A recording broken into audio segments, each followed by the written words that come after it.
usapang content creator na naman tayo. Kaya po tadamanan na po iti nag-viral. Kaya kalpasan dito ay mismo apong ay dito kayo Idol Glenn. Anat makunam ka dito ay. Sir, kunada kanya ka adaman lang ti yasideg kugan ka. Malagi po dito ay mismong binasda or dito impose da Idol Glenn.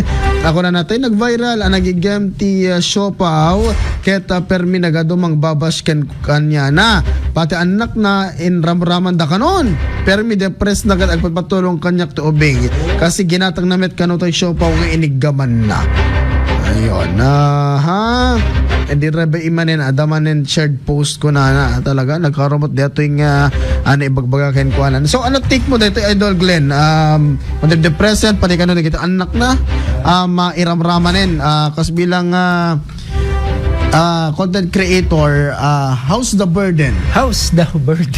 Actually digiji ko mga min ko digidi idi pa lang before mo inobradeta pinanunot po ko matinamin sa nga puro namin sa nga gasot no anyaman la anyaman tinagbalinan na di kan sape nag apology mabaling ka kung mga ag apology hata imbaga mo idi ko ka adam penangi salsalakan keng ka kada nang isalakan keng ka nga vlogger mat lang pero parang mas ginatungan na lang iswell kunana sa may sapay actually ti pa may mga deta medyo agwa ka pa ilang ano dito yan umadayo ka pa lang ti social media something social media fasting ano one mabalin mo yung dayo data bagim pa lang ti toxic nga biag ti social media actually di gijay nga daduma di gijay kay ayo dati matok toxic adaming tattao nga kasjay adaming vlogger nga kasjay habang nga matok toxic da kay ayo da nga may issue da handa mga madep-depress kasi tayo mamuta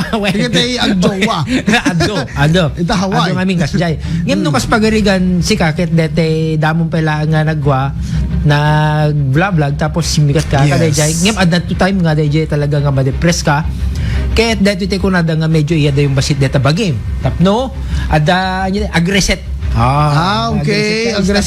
Aggressive ta panunot mo. Mabalin nga kasi tapno. Amo yung amin dito yung social media. Gapo to nakasiksikat ka uno ko. Adaman na pasama kang nga nakadakdakas ka dito yung aldaw. Tumbigat or tunulawas nan no awang ka kadeta social media ko malipatan da. Malipatan na di jay. Malipatan dito inubram balik. Apay ko na ata adapay sumarsar no nga iso kasla ko maso. Kasla ta ko ma sikat ka ngam tumbigat ti sikatan sikan. Sikan to ti mapampanunot dan. Handa kan to nga malagi pwes. Di ba? So nga mabalin mo nga so ka di kan to madep-depression kasi lala di kung kuna kamo ni boss. Alak ko. Awan din ang boss. Kinaramdam ang Idol Glenn Detan. Anyhow, ano man pikas jay itiya mapasamak Idol Glenn akot pakawanin tayon. Pakawanin tayon. Ano datay mitlaeng ano datay laeng content creator maawatan tayo. Ngam na di kita do mga pada pelaeng di da mo ti nag-vlog lang di babak talaga di gayet talaga nga gadget number 1 nga nemesis ti vloggers di gayet babak. Nemesis nag-unag met deta. Amo ito nemesis. Berhel nemesis. Aerial Voyager. Wow. Ano yung kagurgura na? Yung kalaban yung dapat separate yung separate yung Facebook ng matatanda.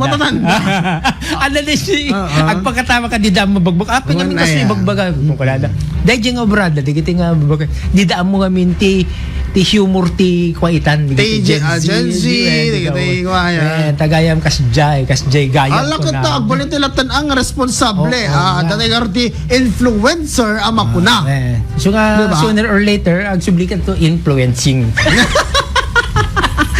Okay. Alam mo, Idol Glenn, ano man nasursurukin kan? Inobrata pala ka na pumadeto 1 week ago. Ayan.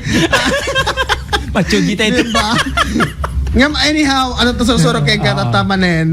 Ano to ba, di ba, saritan tayo mga idol? Although, awan di oras tayo, alas 8:29, sumasaro na mo di programa da. Sa kararag kayo, no, madip-depress kayo, kararag kayo.